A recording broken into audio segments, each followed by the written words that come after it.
Hi friends, welcome to the Wild Side. I'm Steve Hall. Time travel is an intriguing idea, especially when we see the world in times of trouble. Hypothetically, if we could go time traveling, it would probably take some sort of sophisticated machine. But here at Henry Horton State Park in Chapel Hill, when they celebrate an event called Step Back in Time, the whole idea is a world without machines.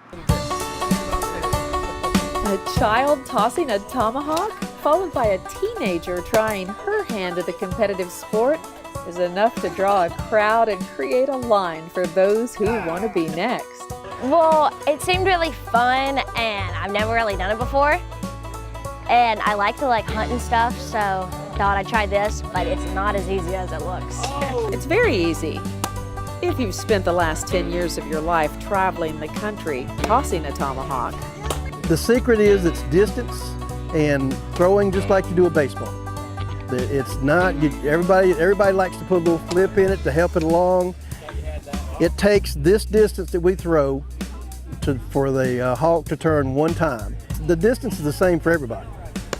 Once you figure that out and just relax and throw it like you do a baseball, follow through and everything, it's not a big deal. It's not a big deal, unless of course you are just doing it for the first time. He said to hold it hold it lower with your thumb on it, but it's hard.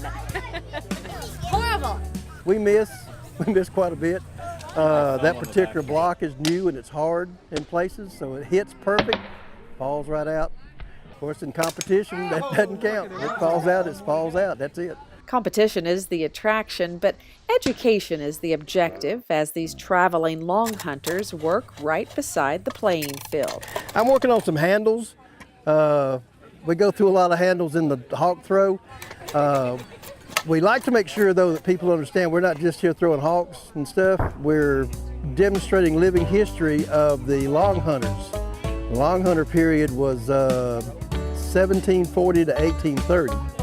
The long hunters, such as the ones being reenacted here today, spent months at a time exploring the wilderness and clearing trails for those who would follow.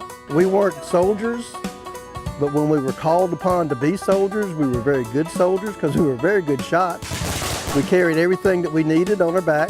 So when the market for beaver fur fell apart in about 1830, we became farmers and cabinet makers and carpenters and started learning how to use different kind of tools. Across the way, another tool has attracted a crowd, but this competition has turned intense.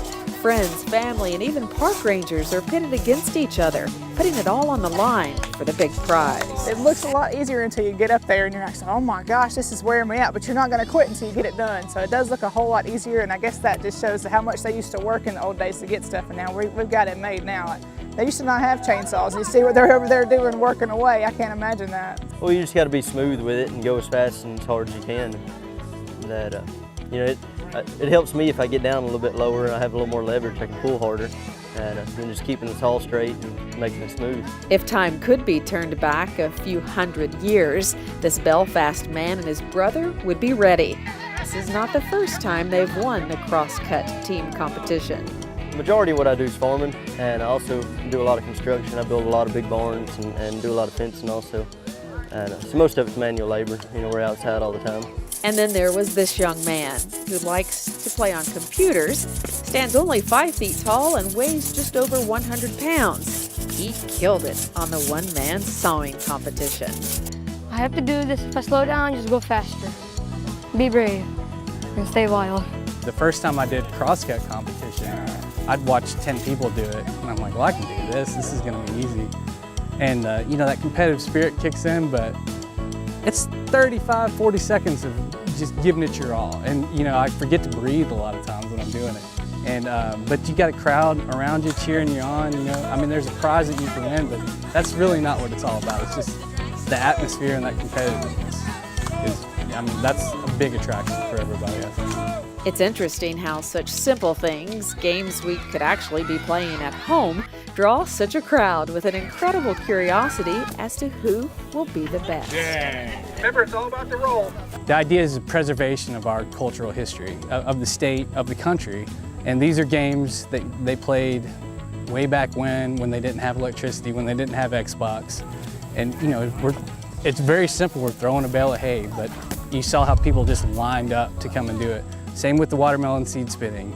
You know, and I know there's prizes involved, and I'm sure that's a big attraction, but it's just something different that they could be doing on their own, but you know, without a venue like this, they just don't get the opportunity to do that. The great thing about living in Tennessee and Kentucky is that there are 4 very good reasons to get up and get outside: winter, spring, summer, and fall festivals.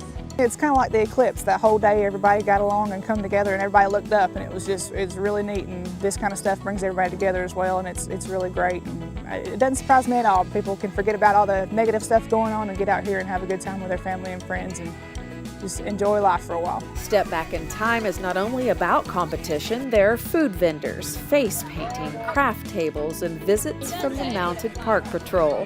It's an opportunity to take time and go at your own pace, even if you really would like to travel back. I think it would be a lot simpler, a lot easier. You wouldn't have near the stress, I wouldn't think. You know, it'd be more manual labor, and times would be tougher, I'm sure, but it would be an easier lifestyle, I think. I think I would make it. I would be a brave wild man. In the forest, chopping trees, making firewood, and painting walls, painting pictures and selling them. For us, it's a lot of fun. For them, it was every day. When they got up in the morning, they climbed out of bed, or they climbed out of their blankets. Generally, all they had was a couple of blankets, and they would go to work.